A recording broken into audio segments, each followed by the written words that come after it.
कोयला और खान विभाग के मंत्री और मेरे मित्र श्रीमान प्रहलाद जोशी जी,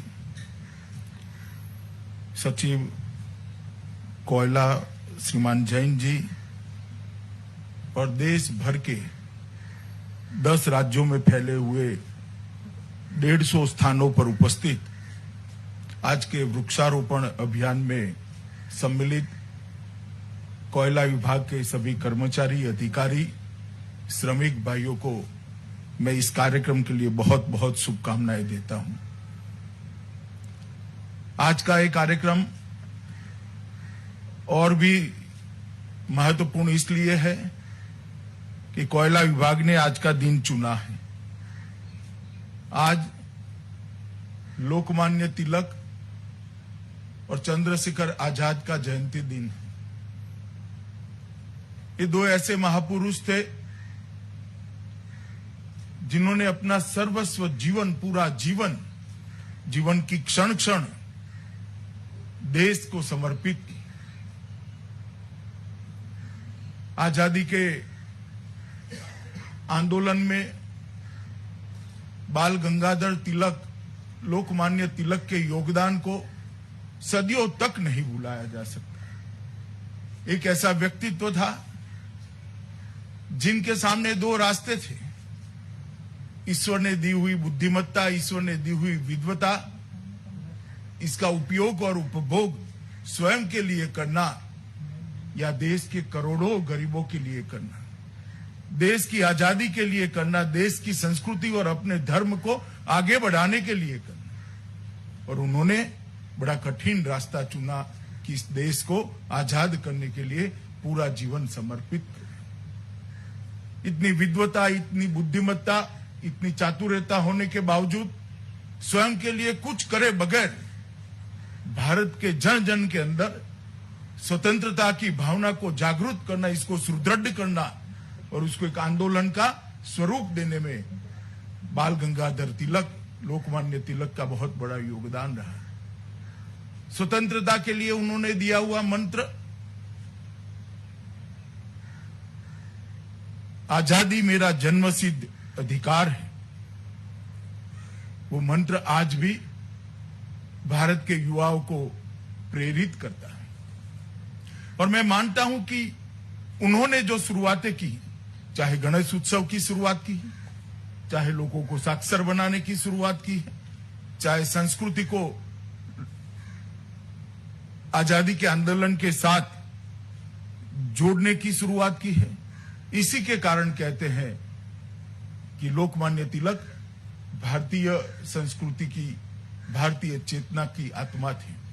आज ही के दिन लोकमान्य तिलक ने अपना नश्वर देह छोड़ा था। मैं आज हम सब की ओर से तिलक महाराज को द्रवित हृदय के साथ श्रद्धांजलि भी देता हूं और उनकी पुण्य स्मृति को सालों तक देश संभाल रखे और करोड़ों करोड़ों युवा प्रेरणा ले, इस प्रकार के हम उनके विचारों को आगे बढ़ाए, ऐसी आशा भी रखता हूं। चंद्रशेखर आजाद भी भारत माता का वो सपूत जो कभी न झुका न कभी झुकने का विचार किया। अंग्रेजों के खिलाफ सशस्त्र क्रांति का जो धड़ा था, जो एक अलग विचारधारा थी सशस्त्र क्रांति कर भारत को आजाद कराने की, उसका इतिहास चंद्रशेखर आजाद के नाम के बगैर लिखा नहीं जा सकता। कई सारे युवाओं को उन्होंने प्रेरणा दी, एक अलग दल बनाया और उसी दल ने भारत की आत्मा को झंझोड़ने का काम किया। भारत माता को गुलामी की बेड़ी से मुक्त कराने का, बेड़ियों को तोड़ने के लिए चाहे रास्ता जो वो हो, आप बाहर निकलो, शस्त्र हाथ में लो, सत्याग्रह करो, जो करना है, मगर एक अंग्रेज अब हम पर राज नहीं कर सकता, ये दृढ़ निश्चय उन्होंने आरोपित करने के लिए, संस्कारित करने के लिए युवाओं के मन के अंदर एक बहुत बड़ा काम किया। और उनके बलिदान ने उस जमाने में करोड़ों करोड़ों युवाओं को आजादी के आंदोलन के साथ जोड़ा। निर्भीक, दृढ़ निश्चयी और बहुत अच्छे साहित्यकार चंद्रशेखर आजाद को भी मैं आज प्रणाम कर विनम्रता से श्रद्धांजलि देना चाहता हूं। और मैं श्री प्रहलाद भाई को निवेदन भी करना चाहता हूं कि आप जितने भी वनों का आप उपवनों की शुरुआत कर रहे हैं वो सभी को चंद्रशेखर आजाद और लोकमान्य तिलक के नाम के साथ जोड़ना चाहिए। तिलक जयंती और चंद्रशेखर आजाद की जयंती दोनों मैं मानता हूं कि हमारे लिए एक कोयला विभाग के लिए भी लंबे समय तक इसको आगे ले जाने के लिए बहुत फायदा कराएगी। आज कोयला मंत्रालय और उसके अधीन सारे पीएसयू देश भर में के अंदर लगभग 150 स्थानों पर 6 लाख से ज्यादा वृक्ष उनका आरोपण कर पर्यावरण की सेवा में एक बहुत बड़ा अभियान करा है। मैं सभी कोयला मंत्रालय के कर्मचारियों को, अधिकारियों को और कोयला मंत्री जी को, उनकी पूरी टीम को बहुत बहुत शुभकामनाएं देना चाहता हूं। आमतौर पर कोयला के मंत्रालय के लिए पर्यावरण को क्षति पहुंचाने वाला मंत्रालय माना जाता है, मगर जब से मोदी जी देश के प्रधानमंत्री बने हैं और विशेषकर प्रहलाद भाई जब देश के कोयला मंत्री बने तब से पर्यावरण के लिए भी कोयला मंत्रालय की सजगता हमें दिखाई दी पड़ती है। अनेक विध काम उन्होंने शुरू किए हैं। मैं आज इसका बहुत डिटेल जिक्र नहीं करना चाहता। 10 राज्यों के 38 जिलों में 600 एकड़ में टोटल 6000 एकड़ के अंदर वृक्ष लगाए जाएंगे। आज इसमें से 600 एकड़ के अंदर लगाए जाएंगे। 6 लाख वृक्षों का रोपण किया जाएगा, 5 लाख पौधों का वितरण कराया जाएगा और आज 150 स्थानों पर एक साथ इसकी शुरुआत हुई है।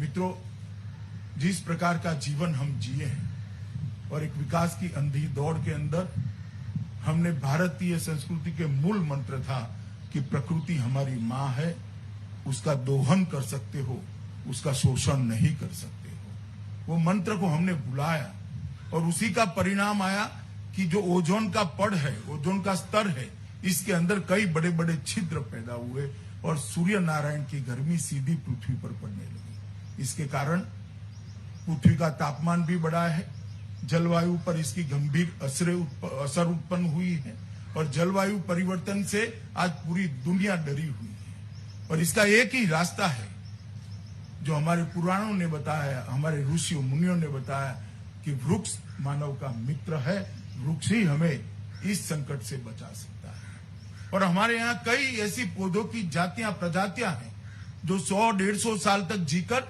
मानव की सेवा कर सकती हैं। पीपल 100% ऑक्सीजन देने वाले वृक्षों में से एक है। इसीलिए श्री कृष्ण ने गीता में कहा कि वृक्षों में मैं पीपल हूं।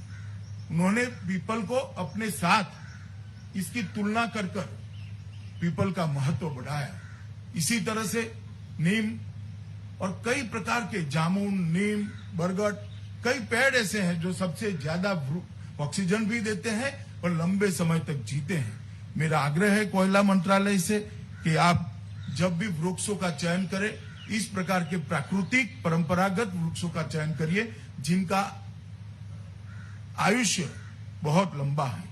हमारे मत्स्य पुराण के अंदर एक बहुत सुंदर श्लोक लिखा गया है जिसका अनुवाद है, जल कुंड, जो जल का कुंड होता है, 10 कुओं के समान होता है। एक तालाब 10 जल कुंड के समान होता है।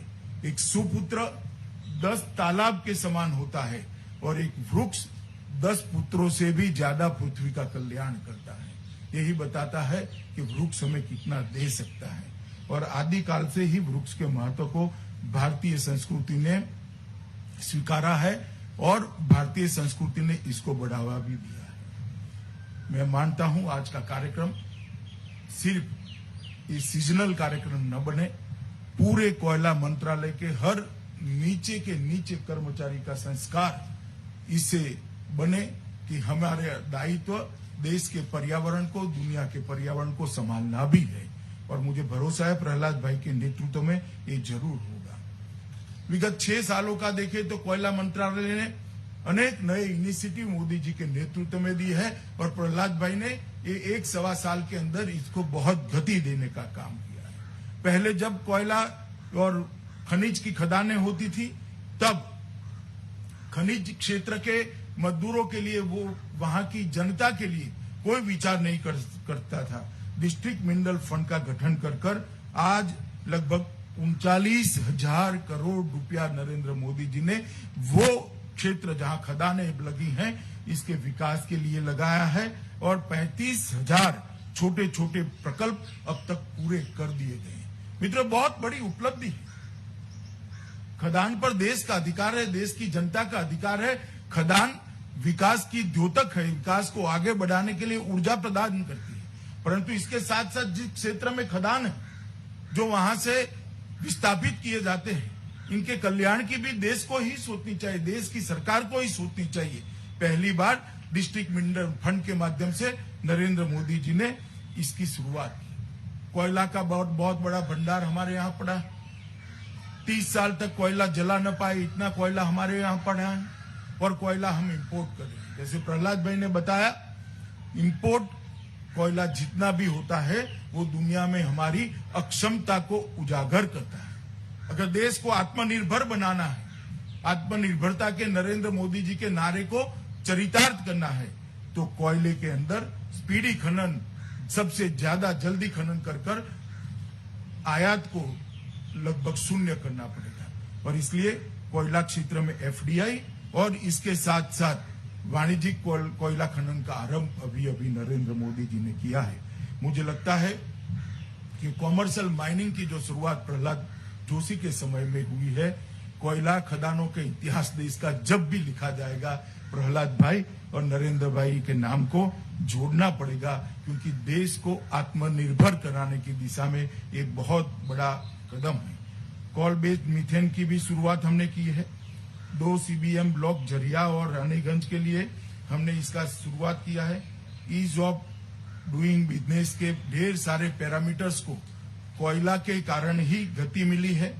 कोयला क्षेत्र ने लगभग हर क्षेत्र के अंदर अपने आप को दुनिया के मानक के अनुरूप और कई जगह तो उसके आगे ले जाने का भी प्रयास किया है। ये मंत्रालय ने 6 साल के अंदर बहुत अच्छा काम किया है, और अब प्रहलाद भाई इसका नेतृत्व कर रहे हैं और उसको और ऊर्जा और गति प्रदान कर रहे हैं। 18 जून को वीडियो कॉन्फ्रेंस के माध्यम से देश के प्रधानमंत्री जी ने 5 कोयलाधारी राज्यों की 41 कोयला ब्लॉकों का नीलामी की प्रक्रिया का शुभारंभ किया। इसके साथ ही झारखंड, मध्य प्रदेश, महाराष्ट्र, उड़ीसा और छत्तीसगढ़ के अंदर ये नई प्रक्रिया शुरू हो गई है। मित्रों, कोयला PSU और कैप्टिव माइनर्स द्वारा उत्पादन में भी वृद्धि का प्रयास किया गया है। इंफ्रास्ट्रक्चर निवेश योजना के माध्यम से 1,25,000 करोड़ रुपए के निवेश का प्लानिंग 2020 से 2024 के बीच में किया गया है, और इसके लिए लगभग 534 परियोजनाओं को चिन्हित कर लिया गया है। मैं मानता हूं अभी प्रहलाद भाई ने जो कहा, 23-24 तक 1 बिलियन टन कोयले को निकालने का लक्ष्य जब भी भारत अचीव करता है, मुझे लगता है हम बहुत बड़ी उपलब्धि के लिए आगे बढ़ेंगे। देश के प्रधानमंत्री जी ने पर्यावरण के क्षेत्र के अंदर दुनिया का नेतृत्व करने की स्थिति उत्पन्न करी है।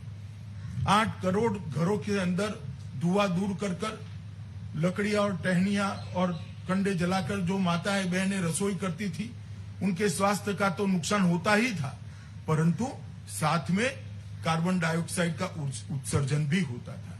आज स्वच्छ ईंधन LPG सिलेंडर देकर पर्यावरण की बहुत बड़ी सेवा की है।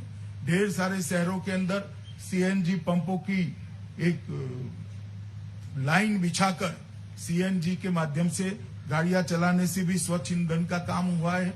सौर ऊर्जा के लिए देश में भारत नेतृत्व करे, इस प्रकार की व्यवस्था खड़ी की है। गुड़गांव में इसका इंटरनेशनल सेंटर भी बना है, और मुझे भरोसा है कि कुछ ही सालों के अंदर देश दुनिया में सौर ऊर्जा के क्षेत्र में सबसे बड़ा उत्पादन करने वाले देशों में से एक होगा। इस प्रकार से जो पेरिस के अंदर कॉन्फ्रेंस हुई थी, उसमें मोदी जी की फॉर्मूला को पूरी दुनिया ने स्वीकार कर एक प्रकार से पर्यावरण के क्षेत्र में भारत को मान्यता दी है। आज लगभग 6 लाख वृक्षों का वृक्षारोपण होने जा रहा है। तिलक महाराज और चंद्रशेखर आजाद के स्मृति में वो किया जाएगा। इसका मुझे विशेष आनंद है। मंत्रालय और विशेषकर इस मंत्रालय के मंत्री श्री प्रहलाद भाई और नीचे तक उनकी पूरी टीम को इस मौके पर मैं बहुत बहुत बधाई देना चाहता हूं और आशा करता हूं कि पर्यावरण को स्वच्छ रखने का एक कोयला मंत्रालय का अभियान द्रुत गति से स्पीड के साथ आगे बढ़ता रहेगा। मेरी आप सबको बहुत बहुत शुभकामनाएं और इस शुभ कार्य के अंदर मुझे शामिल करने के लिए मैं मंत्री जी और सचिव कोयला दोनों का मैं हृदय से धन्यवाद कर मेरी बात को समाप्त करता हूं।